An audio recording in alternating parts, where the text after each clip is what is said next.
Nagka-overwork na kayo ha?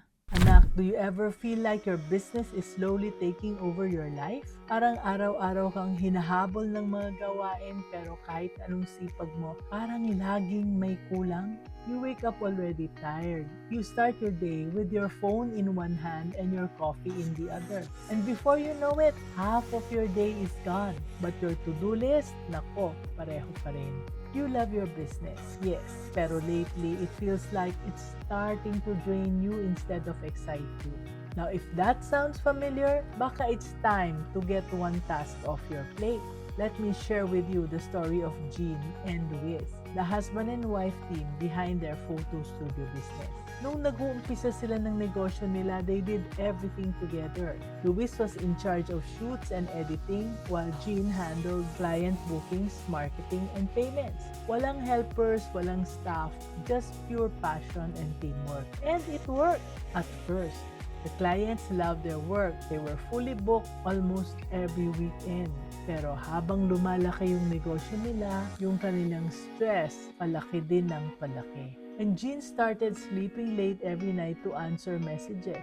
Luis naman was editing photos until 2 a.m. and every Sunday, instead of resting, they would spend the whole day catching up on admin work. Isang gabi, Jean sighed and said they were like robots and not getting enough sleep. To which Luis said, sino pa ba ang ibang gagawa? And that's what many small business owners say, di ba? But anak, here's the truth. You don't have to do everything yourself to prove that you care about your business. Sometimes doing less is how you grow more. Kaya ito yung 5 signs that you are already ready to take one task off your plate. You are ready to delegate. Let's go through each one carefully and see if any of them sound familiar to you. Sign number 1, you keep postponing important work. You keep saying bukas na lang but bukas never comes. You plan to create that new product, review your finances, or update your marketing pero lagi kang nauuna ang mga urgent tasks. Anak, urgency is not always importance ha. Jean realized this when she kept delaying their business plan updates. Every month, sinasabi niya sa sarili niya, next week ko na lang ayusin yung price list. Busy pa ako sa client shoes. Months passed, still no update because she was always in reactive mode, not strategic mode. If you notice that your important but not urgent tasks never get done, anak, it's a clear sign that your plate is too full. Puno na yung plato mo. You cannot do everything at once, but you can choose what only you can do and start letting go of the rest. Now let's move to sign number 2. You are stuck doing repetitive tasks. When Jean started tracking her day, she discovered something shocking. She was spending almost 3 hours daily replying to inquiries and sending the same price list again and again. Imagine that, anak, 3 oras every single day for something that could easily be templated or delegated.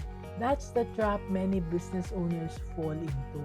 Busy ka pero hindi ka productive. You're doing things that keep your business running but not necessarily growing.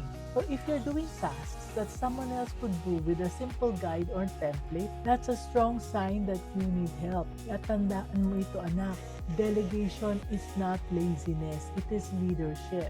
So here's sign number 3, quality is starting to drop. Dumating yung oras when Luis noticed that his photo edits were starting to look rushed. Colors were not as vibrant, details were overlooked, and deadlines were being missed. He did not suddenly lose skill, he was just overwhelmed. And when you spread yourself too thin, quality suffers. And when quality suffers, your brand reputation also follows. So anak, when you're tired, you start to miss the small things. And those small things are what make clients come back. Kaya that's why Jean and Luis made a rule. Let's focus on what only we can do best. So Luis focused on creative direction, Jean on client experience, and they eventually hired a part-time VA to handle inquiries and scheduling. And guess what happened? Even their clients noticed the difference. Faster replies, smoother process, and better photos because Luis now could focus. Sometimes the key to improving quality is not working harder, It's removing what distracts you. So, ito yung sign number 4. You cannot take a day off without worrying. Now, does this sound like you? You try to take a day off, but your mind is still checking your phone every hour? That's what happened to Jean. They planned a short beach trip. Pero kahit na nasa beach na sila, naka-laptop pa rin siya sa cottage, checking messages at nagpapadala ng invoices. Sabi ni Luis, "Love, we are here to rest." And Jean replied, baka may mag-inquire at magbagong isip kung di ko agad ma-replyan. And that was when she realized that she did not own the business anymore. The business owned her. Anak, if you cannot step away for even one day without everything falling apart, then your business is not yet a system. It's a setup for burnout. So getting one task off your plate is the first step to freedom. It could be customer messages, inventory tracking, or admin follow-up. The goal here is not to escape your business, but to make it run smoothly even without you for a while. And that's when you know you're becoming a true business owner, not just the hardest working employee in your own company. So finally, sign number 5. You dream of growing, but you have no time to plan for it. Now, every entrepreneur has big dreams. You want to expand, you want to innovate, you want to build a legacy. Pero, paano mong gagawin yon? How can you plan for tomorrow if you're always exhausted from today? So sabi ni Jean sa akin minsan, "Mommy N, I feel like I'm always catching up. How can I think of growth when I'm still cleaning up last week's mess?" And that's when I told her, you don't need more time. You just need more space in your schedule and in your mind. You see, when you delegate one task, you are not just freeing hours. You are freeing mental bandwidth. That's what allows you to think, to dream, and to make better decisions. So after Jean delegated her admin work to a VA, she finally had the time to think about how to attract more premium clients. They redesigned their packages, updated their brand photos, and in less than 2 months, they booked their highest paying project yet. All because she let go of one task. So Anak, what's your one task? Maybe it's replying to messages, maybe it's managing orders, maybe it's bookkeeping, or maybe it's something small that eats up your focus every single day.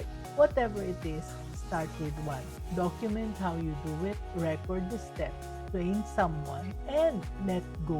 Kahit isang task lang muna. Because every time you delegate, you give yourself permission to grow. You create space to think, to rest, and to plan what's next. So Jean told me something beautiful one time. Sabi niya, "Mommy N, the moment I stopped trying to do everything, I started to become the leader my business really needed." Anak, leadership is not about control. It's about trusting others and trusting yourself that you have built something solid enough to stand even when you step back for a moment. So, if these signs feel familiar, then this is your go signal that you are ready to get one task off your plate. So start small, start now, and watch how your business and your peace of mind begin to grow. And when you finally see your team working smoothly, clients smiling, and yourself breathing a little lighter, you will realize that this was never about letting go of control. It was about creating the freedom to lead with purpose and peace. Kaya, let's start. Let's be business-minded, Pinoy.